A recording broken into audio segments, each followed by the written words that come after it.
Welcome to the Chronicles of a Cheating Wife channel. A new story every day. Don't forget to subscribe. The ashtray overflowed with cigarettes I didn't smoke. I stood in the doorway, heart pounding, eyes on that glass bowl of ash and lipstick-stained filters. They weren't mine. They sure weren't Liz's. She hated smoking. So whose? A question that burned like acid at the back of my throat. My breath stalled. Something inside me screamed, "Move, John, move." But for a few seconds, I just froze.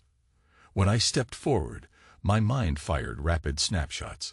The half-open curtains letting in faint twilight, the flickering ceiling light that hadn't acted up before, the rhythmic drip of the faucet in the kitchen. And the strangest detail, a man's jacket slung over the chair, a brand label I'd never seen. I took one more step. Then I heard her voice from upstairs, soft, urgent, entangled with a hushed murmur I recognize only by tone. A deep, confident male timbre. My stomach twisted. I forced my feet up the stairs, dread fueling every step. The hallway stretched like a tunnel, silent except for muffled breathing beyond our bedroom door. My bedroom door. My hand trembled on the knob. I eased it open. They didn't see me at first. Lisa was on the bed, her blouse half undone, her hair disheveled, eyes half closed. He, Mark, was leaning over her, hand stroking her cheek, lips just inches from hers. The sight was at once surreal and scorching, hammered into my mind. They were so absorbed in each other's presence, they didn't hear my ragged breath. For a moment I just stood there, adrenaline rushing, rage erupting, but so compressed in my chest that I couldn't speak. It felt like 1,000 shards of glass scraping my insides. "That's my bed," I wanted to scream. "That's my wife." He had one leg on the floor and one knee on the mattress, leaning in as though he owned the place. The half-drawn curtains, the lamp on the nightstand, the subtle scent of Lisa's perfume. These details created a snapshot of private intimacy I had no part in. I hated them for it, but mostly I hated myself for letting it happen. She noticed me first. Her eyes went wide, her hand shot to her chest. The panic in her face might have been comedic in another life, but here it was heartbreak in real time. Mark turned, startled. His shirt hung open at the neck, revealing a toned chest. He looked at me in stunned silence for a beat. Then he grabbed his belt from the floor. My mouth still refused to form words. I took one step inside, fists at my sides. Lisa jumped up, tried to button her blouse, stuttering, John, I can explain." She was breathing hard, cheeks flushed. Mark just glared at me, then looked away. Coward. I saw the guilt or maybe fear in his eyes. Then he moved like he wanted to slip past me. But I blocked the exit. "Explain?" I finally forced out, voice trembling but soft. "That's my bed." She swallowed. "I know. Please, just..." Her voice caught. She was about to cry. I could tell, but I felt no pity. Not then. Mark kept quiet, stepping back, scanning for a way out. I gave him a single look. I almost wanted to throw a punch, to knock him flat. But something inside me whispered, "Not yet. Don't degrade yourself." It was a sudden, twisted clarity. Like I was outside my body, an observer. Another breath. Another beat. The clock on the bedside table ticked loud as a drum. All those years of marriage, reduced to this humiliating minute. I turned back to my wife. "Get him out," I said. Then I took a step aside to open the path. Mark slid past me, too afraid or too ashamed to speak. I heard his footsteps thunder down the stairs and out the front door. Lisa made a move to follow him, but I grabbed her wrist gently. "You stay," I said, eyes locked on hers. "We're not done." She sank onto the bed, burying her face in her hands. I stood there, listening to the front door slam, feeling the shockwaves of betrayal. My pulse hammered like I'd run a marathon, but outwardly I tried to keep myself in check. I wanted to lash out, but the images were too raw, too immediate. I needed a method. Downstairs, the kettle began to whistle, a high-pitched shriek that cut through the silence. I turned on my heel and left the room. She called my name, but I didn't answer. The tea kettle screamed louder. My mind was spinning. Coffee, tea, something to do with my hands, so I wouldn't do something else with them. I didn't pour the water. I just let the kettle wail until it hissed itself out. Then I turned off the burner and stared at the blank tiles of the backsplash. The old clock over the fridge ticked each second. My heart pounded in time. I was short of breath, dizzy with anger, disbelief, heartbreak. Mostly heartbreak. That night, I slept on the couch, or tried to. Each time I closed my eyes, I saw them tangled together. Half naked, that flush of passion on her face. A face I used to kiss every morning, every night. Her eyelids fluttered for him, not me. The thought made my chest tighten as though pinned by an iron bar. By sunrise, I had decided on 3 steps. My internal monologue was cold, deliberate, like a man planning a war, except the battlefield was my marriage. I wasn't proud, but I felt compelled. Step 1. Expose the lie in front of our daughter. Maybe that sounds cruel, but I was done letting Lisa hide behind illusions of a perfect family. If our teenage girl deserved anything, it was the truth. I wanted the mask off. For years I tried to shield our child from adult conflicts. I made excuses when Lisa's attention drifted. I turned a blind eye to suspicious phone calls. No more. That morning, as I shuffled into the kitchen, I found Lisa making breakfast in silence. Our daughter, Sarah, sat at the table tapping on her phone. Lisa glanced at me, eyes rimmed with dark circles. "Good morning," she whispered. I just stared at her. Then I turned to Sarah. "Your mother has a friend. You might meet him soon." Sarah blinked, surprised by my abrupt tone. Lisa inhaled sharply. She opened her mouth to object, then closed it. She threw me a desperate look, but I offered nothing. Instead, I slid into a chair and sipped the coffee she poured. My words hung in the air, loaded with the pain I refused to articulate. Sarah frowned. "What friend?" Lisa's hand trembled as she set down a pan of scrambled eggs. "It's complicated," she said, voice shaking. "Let's not." I cut her off. "He's someone your mother invited into our home when I wasn't around." Silence. The tension was suffocating. Sarah's eyes darted between us. "She's only 14, I reminded myself. But the truth was unstoppable. Sarah needed to see that her mother was not the perfect woman we both tried to uphold. I felt cruel. I also felt justified. Lisa's shoulders slumped in defeat. Then the phone rang. My old landline phone, mounted on the wall. The shrill ring almost made me jump. Lisa dropped the spatula, rushed to answer. Sarah blinked at me, mouth slightly open. "Hello." Lisa's voice was tight. Then her expression changed. Fear, guilt, a flicker of desperation. She lifted her eyes to me, and I heard it, faint but unmistakable, a man's voice on the other end. "Mark." Confident, too casual, like it was perfectly normal to call my house in the morning. My hands clenched. The clock above the fridge ticked on. Sarah said, "Mom." "Who is it?" Lisa gaped. Then Mark must have said something that pushed her over the edge. She shouted into the receiver, "Get back here, you bastard," and slammed it down. The sudden violence of the gesture stunned us both. The phone rattled on the hook. Sarah's eyes went wide as plates. Lisa's face turned ghostly white. I said nothing. Step 1 complete. The denial was shattered. Let her try to pretend everything was normal now. Let our daughter see the cracks. The next day, I did something I'd never done before. I went through Lisa's desk drawers. Sure, it was intrusive, but the sense of violation was overshadowed by my need to understand. And I found the postcards, the receipts for motels. 2 hours away from home, signed with scribbles that matched her handwriting. I found references to Mark's business, addresses in her neat, looping script. My heart thundered in my ears. I'd also found an old battered copy of Solaris. My copy, the same one I'd been reading as a college student.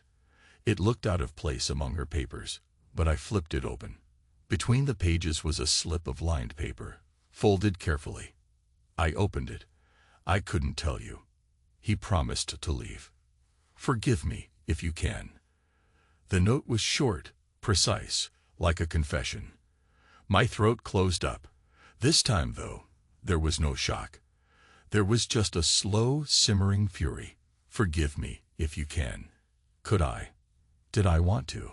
I leafed through the book. A random page caught my eye, underlined in pencil. He forgave. And died. The irony struck me like a gut punch.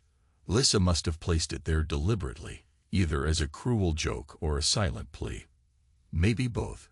Step 2 in my plan. Keep the daily routine going while I freeze her out. Kill the trust by letting her feel my distance. So I continued to wake at dawn, make my coffee, iron my shirts.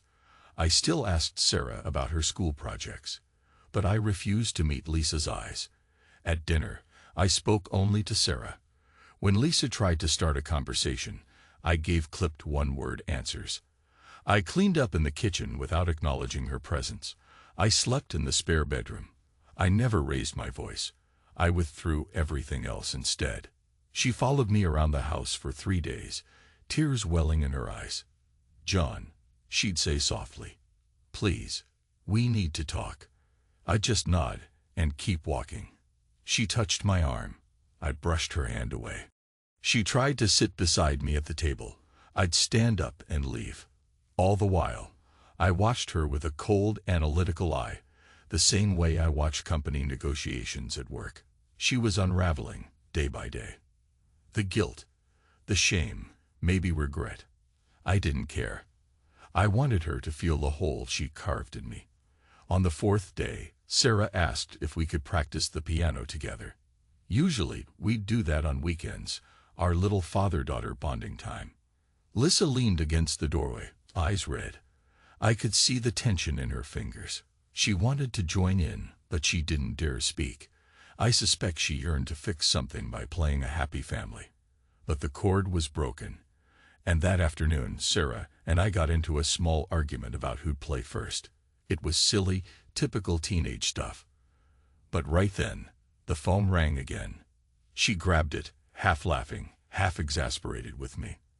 The second I heard a man's voice on the line, something snapped inside me. I recognized Mark's tone, gentle, coaxing, as if he had every right to call.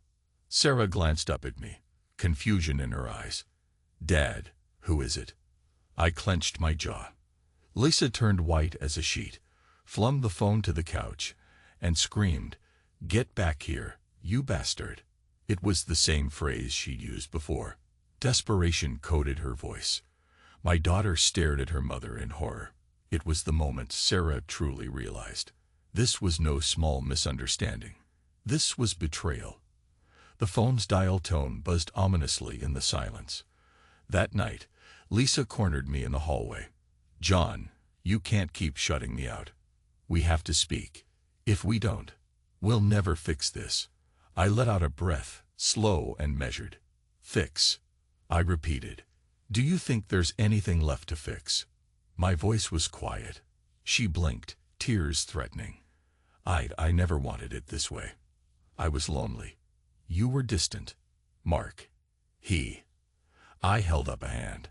Not another word. My voice trembled with a calm that felt more terrifying than shouting. I saw the flicker of fear in her eyes. She must have realized that my silence was more dangerous than any rage. Each day that followed, the distance between us grew until the house felt like a tomb. Lisa tried to keep up her usual routines, making dinner, washing clothes, but everything was forced. Sarah tried to escape the tension by spending more time in her room or going out with friends. The hush in the living room at night was broken only by the hum of the air conditioner or the ticking of the old grandfather clock near the stairwell.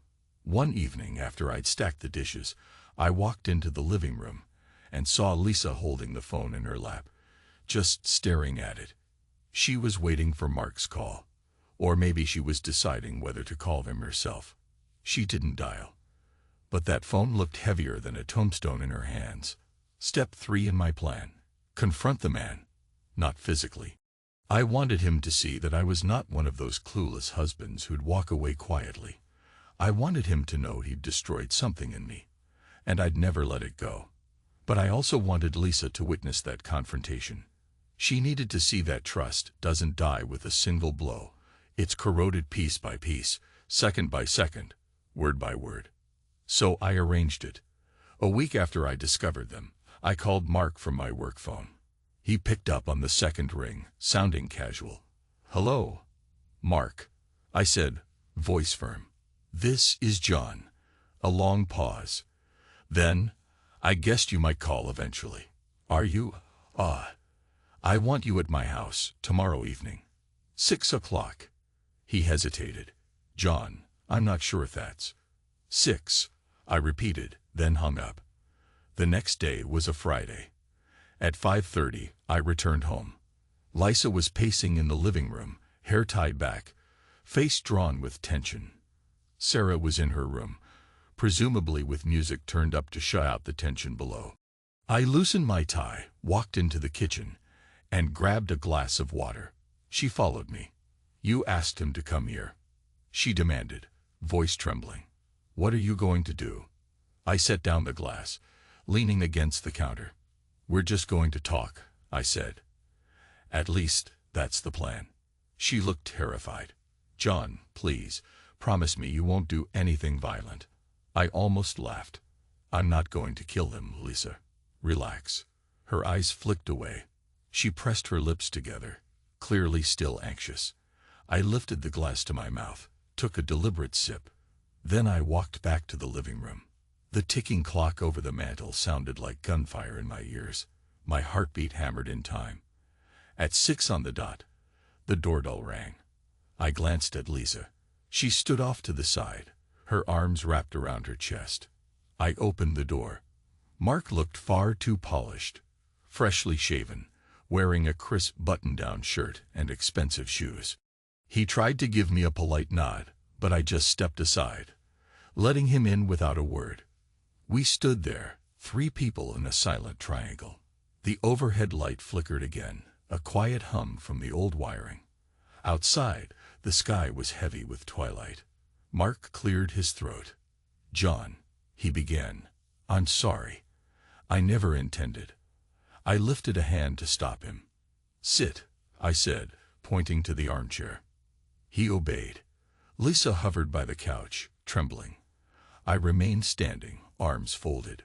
For a long time, none of us spoke. The hush was deafening.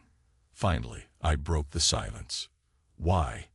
Mark glanced at Lisa, then at me. "We just connected. I didn't set out to ruin your marriage. It wasn't on purpose." Lisa bowed her head. I stared at him, eyes cold. "Do you love her?" He opened his mouth, but no sound came out. Then he inhaled, forced himself to speak. "I care about her a lot. I don't know if." I nodded slowly, a bitter smile twisting my lips. "So you destroyed my family for something you're not even sure about." "Got it." Lisa let out a choked sound, pressing her hand to her mouth. The overhead light flickered again, casting shadows. The clock on the mantel let out a hollow gong. Once, twice, 6:30. Mark swallowed. "John, I never meant for you to find out like this." Lisa said. "She said a lot of things, I'm sure." I cut in. My voice was steady, but inside I was trembling with the desire to scream. Instead, I pressed my nails into my palms. Lisa stepped forward, arms tight around her body. "John, this conversation, maybe we should do it in private. Between us. Mark can." "No," I said, not looking at her. "We settle this here, with him, because that's how it started. You let him into our home, so I'll let him see how it ends." Mark's eyes darted around, fear creeping in. Maybe he expected me to punch him. Maybe he expected me to break down and sob. Instead, I just stared, channeling the quiet wrath that had built all week. Do you know, I said, voice soft, that every day since I found you in my room, I've imagined what I'd do to you if I caught you alone. He twitched, a muscle in his jaw clenched. Lisa blurted, John, don't. I ignored her. I pictured 100 scenarios, but each time I realized something. Hitting you, throwing you out a window, threatening your life. That would let Lisa call me a monster. It would let you both blame me. I won't give you the satisfaction. I'd rather watch your guilt devour you from the inside. I paused, letting that sink in. Mark swallowed hard. Lisa's cheeks were pale, her breathing shallow. Then I reached into my pocket and pulled out the folded note from Solaris. I opened it. Read it aloud. I couldn't tell you. He promised to leave. Forgive me, if you can. My throat tightened, but I forced my voice to stay calm. Lisa wrote that. I said, looking at Mark. You told her you'd leave me, so she believed you. Thought maybe that was a solution. But guess what? You lied to her too. Didn't you? He cleared his throat. I didn't. I might have said. I just meant I'd break things off if it got messy. I finished for him. Now you see how messy it is. Because this is what's left of my marriage. A silent war zone, a daughter who knows her mother betrayed me, and a life I used to love that's turned into ashes. My gaze flicked to the corner, where that damned ashtray still sat, full of Mark's cigarettes. All for nothing. Lisa's eyes shimmered. John. Her voice trembled. I'm so sorry. I refused to look at her. Take him and leave, I said quietly. Or stay. Do whatever you want. But don't expect my forgiveness. Mark rose. Uneasy. Listen, man. I get you're angry. But... No, I said. You don't get it. If you did, you wouldn't be here. You wouldn't have touched my wife. He blinked, lowering his head. He had no retort to that. Lisa took a step toward me. I don't want to leave. I want to fix this somehow. I let out a bitter laugh. Fix, like you can glue the shards together. There's no trust left. It's dead. And you. I pointed at Mark. You're the one who hammered in the nails. So get out of my house.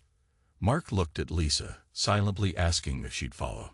She hesitated, tears rolling down her cheeks. Then, to my surprise, she whispered, I'm staying. Mark's face flickered with an emotion I couldn't name. Disappointment, maybe. But he gave a stiff nod and headed for the door. He paused, turned back to me as if he wanted to say something. My glare told him all he needed to know. He left, footsteps echoing on the porch, the front door clicking shut behind him. I felt a small flicker of grim satisfaction. I'd brought him here to face me, to face us. Now he was gone. Lisa stood in the living room, hands clasped like a penitent. She waited for me to speak. I just stared at the door. The flickering overhead light sputtered again, making the room wink from bright to dim. She said my name, voice cracking. John. I turned. My face was expressionless. I'm done. Or do exactly what you're doing right now, shutting me out. A bleak laugh escaped my lips.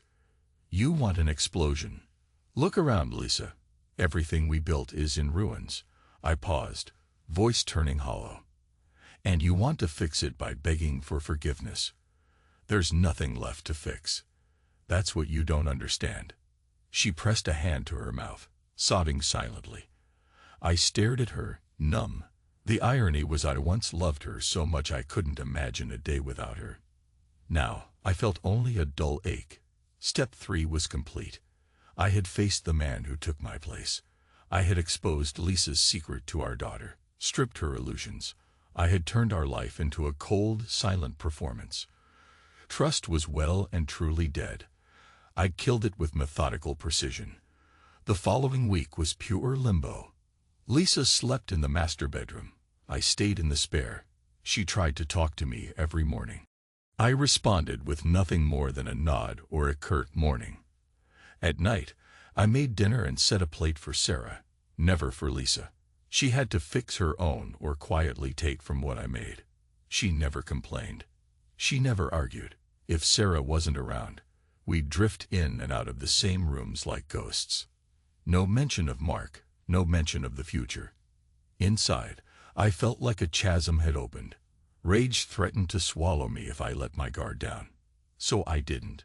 Instead, I poured my energy into work, staying at the office late, volunteering for extra projects. My manager asked me if everything was okay. I just shrugged. One night, after a punishing 12-hour shift, I came home to find Lisa in the living room with Sarah. They had textbooks and notes spread out, like Lisa was helping her with homework. Sarah spotted me in the doorway, face uncertain. Lisa set aside a pencil and rose. "John, can we talk? Please. It's important." I stepped inside, locked the door behind me, set my briefcase down.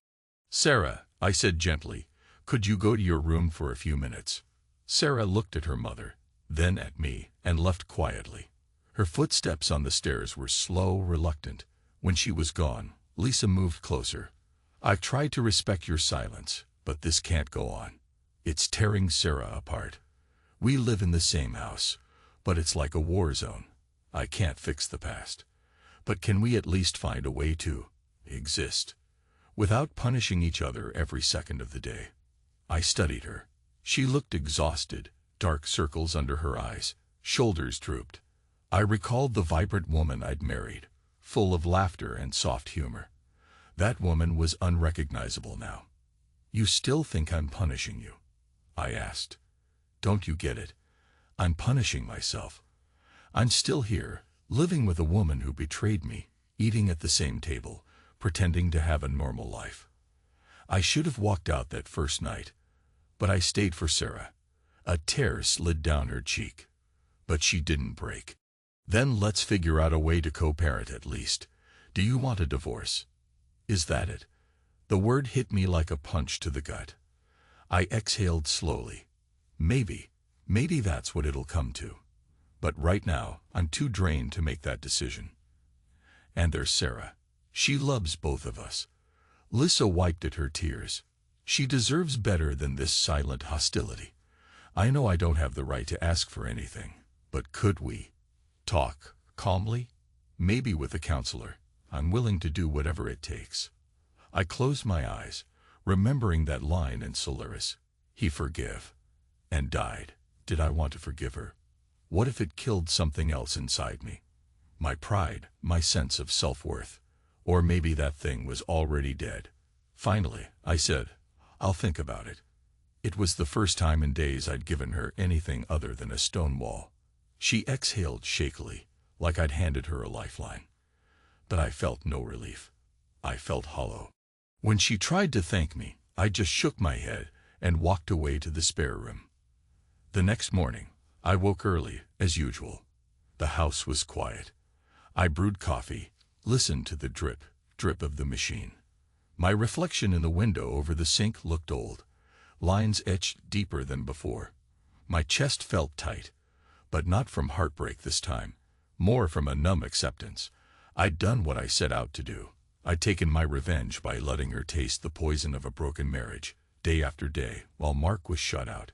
But victory didn't feel sweet. It tasted like ashes. Sarah stumbled into the kitchen, hair ruffled. She yawned, then asked, "Dad, can I talk to you?" I nodded, pulled out a chair. "Sure." She bit her lip, fiddling with the sleeve of her pajama top. "I know something bad happened between you and Mom. And that man. I'm not stupid, but I hate how it's been ever since. You barely talk. She cries a lot. I don't want to lose our family." My chest constricted. "I'm sorry," I said quietly. "I never meant to drag you into this." She looked at me with those big eyes that once belonged to a little girl who thought her dad was a hero. "But you did," she whispered.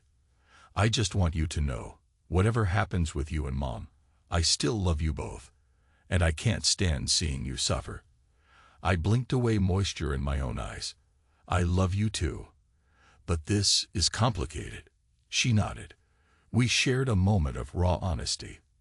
Then she got up. grabbed a juice box, and left. I felt the sting of shame. My daughter was more mature about this than I was. Maybe that was the final push I needed. That afternoon, I found Lisa in the backyard, just standing there, gazing at the empty bird feeder. She wore an old sweater, hair in a loose ponytail. She turned when I approached, startled. "I'll do counseling," I said flatly. "If that's still what you want." Her eyes widened with cautious hope. "Yes, whatever it takes." I forced a nod. "I can't promise you'll like the results, but I'll try." She sniffled, blinking back tears. I turned away, not wanting to see her cry again. The tension in my gut loosened slightly, like uncoiling a wire. Maybe this was the next chapter. Painful, uncertain, but at least it was motion instead of stagnation. A week passed, then another. We scheduled an appointment with a marriage counselor in town, a soft-spoken woman named Theresa who asked gentle but searing questions. The first session was raw. Lisa sobbed, told her side. She'd felt abandoned, invisible. Mark provided attention and warmth she craved. I clenched my fists as she spoke, forcing myself not to walk out. Theresa turned to me, asked how I felt. I said in a halting voice that I'd never felt such betrayal, such rage. But I didn't physically hurt anyone. Instead, I withdrew, let my anger fester, and took quiet revenge by humiliating Lisa in front of Sarah. Theresa gently reminded me that our daughter was an innocent bystander. That stung. I realized I'd used Sarah as a pawn. It was an admission I'd never wanted to make, but it was true. I left that session exhausted, as though I'd run 10 miles uphill in the Texas heat. Lisa and I had more sessions. We tried to talk at home, in calm voices, about how we got here, who we'd become. She apologized repeatedly. I admitted I'd closed myself off after my father's death. We started the slow process of unearthing resentments. Old wounds, miscommunications. The infidelity was the final blow to a marriage that had been eroding for years, even if I never acknowledged it. One evening, about a month into counseling, I was home alone, flipping through the battered copy of Solaris. I kept reading that quote, "He forgive," and died. Something in me recoiled from the idea of forgiveness. But another part of me realized that carrying this hatred was poisoning my life. Did I want to be defined by Lisa's betrayal, or by my capacity to move on? I set the book aside, leaned back in my chair. The overhead light flickered again, that same buzz. The clock ticked. In the distance, I heard the faint sound of Sarah practicing the piano. A piece of me felt gratitude that she still found music in our house of silence. That night, I told Lisa I wouldn't sleep in the spare room anymore. She nodded, tears shining in her eyes, but she didn't try to touch me. We lay in bed, side by side, an entire ocean between us. At some point, I dreamed about standing in a hallway with no doors, just infinite length stretching into darkness. When I woke, I felt something shift in my chest. More time passed. Mark tried calling Lisa's cell phone a few times. She ignored him, showed me the call log to prove it. I didn't say much. My focus was on our daughter, our therapy sessions, and the faint possibility of building a new foundation. Yet the memory of them together in my bed was still burned into my mind. Some nights, I'd cringe at the recollection, gripping the sheets until my knuckles were white. Yet my fury had lost some of its heat. I'd inflicted my cold vengeance, and it brought me no lasting satisfaction. So I found myself in a limbo of numb acceptance and distant hope. Lisa walked on eggshells around me, uncertain if I'd snap, but I'd grown too tired for outbursts. All I wanted was clarity. Did I want to remain with a woman who'd betrayed me? Or was I staying just to keep the illusion for Sarah? The months turned to half a year. We kept going to counseling. We shared painful truths, sometimes shouting at each other in that safe office space.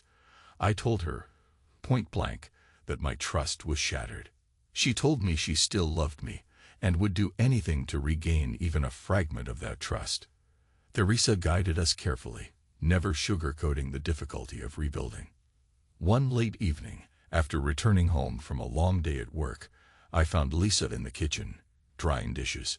Sarah had gone to a friend's place for the night. The house was quiet except for the ticking clock. I watched Lisa's movements, delicate, purposeful. The lines of stress around her eyes had softened a bit. She glanced at me, then back at the plate in her hand. I cleared my throat. "Lisa." She set the plate aside, turning to face me. "Yes." I didn't know what I intended to say. My mind was a swirl of half-formed sentiments. Apologies, regrets, maybe sorrow. Finally, I just said, "You hurt me beyond measure. I don't know if I'll ever be the same." Tears shimmered at once. "I know." I pressed my palm against the cool counter. "But I'm not sure if leaving is the solution anymore. We've done the therapy. You've changed. I see that. You ended it with Mark. You've tried to earn back my trust. Maybe that's worth something." She swallowed hard. "It's worth everything to me. I can't undo the past, John. But if you give me one more chance, I promise I'll never break your faith again." My heart thudded. I inhaled, slow and deliberate. "I'm not promising we'll be perfect, but I'm willing to keep trying. For Sarah, yes, but also for us. Because there was something good here once. We lost it. Maybe we can find it again." The relief in her eyes nearly broke me. She stepped forward, tentatively, as if approaching a wild animal. I let her rest a hand on my chest. My pulse hammered under her palm. I remembered how that same hand once touched Mark. The sting was still there, but it was a memory, painful, raw, but no longer the entire story. That night, we sat at the table with cups of tea, talking in low voices, sharing old stories, old jokes. We were two survivors sifting through rubble, hoping to find something salvageable. Months stretched further.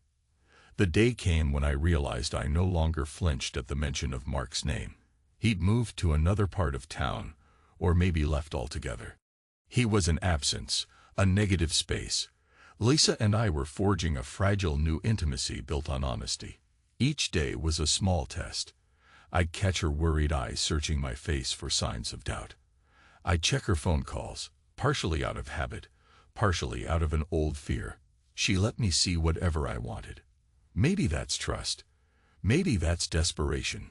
Sarah seemed calmer too. She smiled more often, rejoined our dinners. Sometimes we argue about who got to play the piano first. Those mundane disagreements that are a sign of ordinary family life. Lisa would hover by my shoulder as we made dinner, offering to chop vegetables, and occasionally we'd share an accidental laugh over some silly remark. It was progress, albeit slow. Still, each night, in the quiet darkness, I'd feel the ache. The knowledge that she let another man into our bed. That I'd planned a calculated emotional revenge, that neither of us was innocent, but I was alive. I was pushing forward. 3 years later, I'm telling you this story because it matters. It's not a tale of shining redemption or a perfect reconciliation. It's a story about betrayal, about the marriage that collapsed, about a father's desperate attempt to keep his family from shattering entirely. Lisa and I found a new normal, less naive, less trusting, but perhaps more honest. We never divorced, but we also never spoke Mark's name again after therapy concluded. Some pains are best left in the shadows. I still think about that night I found them. Sometimes I wake in a sweat, imagining the flickering lamp, the soft gasps, the look on Lisa's face when she saw me. In those moments, I remind myself that not every scar has to define us. We choose how to carry them. If you ask me, did you really forgive her? I'm not sure I have an answer. Maybe I forgave as much as I was able, and maybe that part of me did die, the part that believed unwaveringly in us. But there's another part of me that learned how to keep going, how to be a father, how to share a house with someone who once betrayed me. Is that forgiveness or just endurance? When I hold Lisa at night now, there's a tenderness laced with caution. We've grown older, lines etched by sorrow and regret, but also by some hard-won acceptance of our flaws. The love we have today isn't the same as the wide-eyed romance of our youth. It's a battered, weathered thing, shaped by heartbreak. But it's still ours. I promised you a story with an ending that might be called satisfying, but I can't say if it's the one you hoped for. Some men find solace in revenge that ends with a dramatic exit, slamming the door behind them. Others choose violence, dangerous, destructive, possibly lethal. But I discovered a third path, the slow, grueling process of confrontation, truth, and a half-broken marriage that limps forward. It might not be glorious, but it's real. It's the path I chose because I couldn't bear to lose my daughter's respect entirely, or to abandon the life we built. My revenge was cold, methodical, and it burned me as much as it burned Lisa.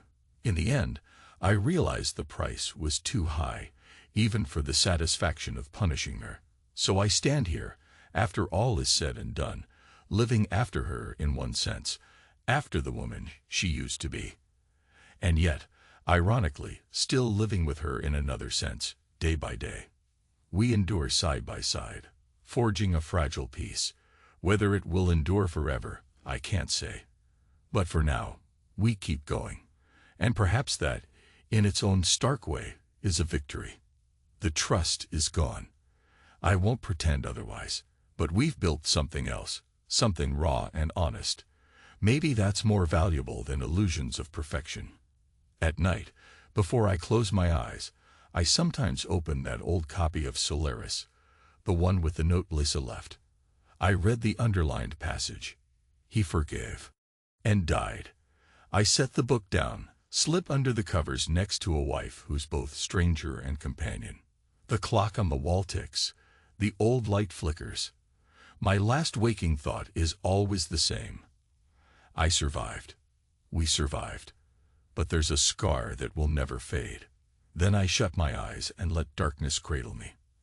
And in that silence, I know that not every pain is visible, but it can still eat you alive if you let it. I won't let it. Not anymore.